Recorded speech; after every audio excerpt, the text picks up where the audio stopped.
Les arbres nous tombent, les tôles. Et moi, je rampe. Jusqu'en bas, là, je n'arrive pas. Je dis, bon, si je meurs là, je m'en fous, là.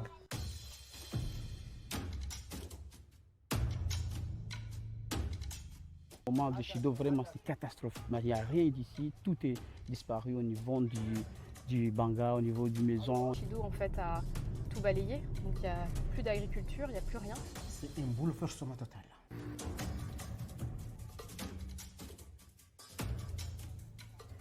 Les conséquences de Chido, on les voit matériellement, mais encore ça se lise dans le visage des gens. Aujourd'hui, on part sur Dzoumogné, qui est au nord de Mayotte, pour réaliser une permanence mobile médico-sociale. Bonjour, ça va et vous?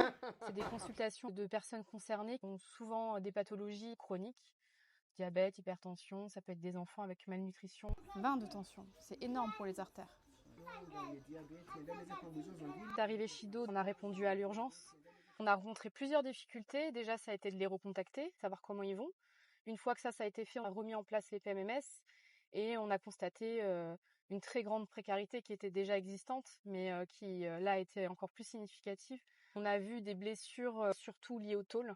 On a aussi fait beaucoup de prévention sur la vaccination au tétanos et les maladies hydriques. Okay. Et pour boire, vous utilisez quoi comme eau? Parfois, les gens qui vivent dans les quartiers, comme ici à Coconi, Mangaraifa, tout ça, bon, ce sont des gens qui c'est difficile d'aller à l'hôpital. Une des conséquences de Chido aussi, c'est qu'il y a énormément de personnes qui ont tout perdu. Et quand on dit tout perdre, ça veut également dire perdre tous ses papiers. Ils perdent à cause de Chido. On remarque que les contrôles de police se sont accentués et qu'il y a toujours des contrôles de police à proximité des lieux de soins. Quand mes enfants sont malades, je les amène à l'hôpital. J'ai peur que je sois arrêtée parce que si la police m'arrête, peut me renvoyer là où ma mère a grandi. Mais j'ai pas le choix. Si mes enfants sont malades, je suis obligée d'y aller. Là maintenant, avec Chido, plus la répression des forces de l'ordre, l'existence des médecins du monde à Mayotte est une nécessité absolue.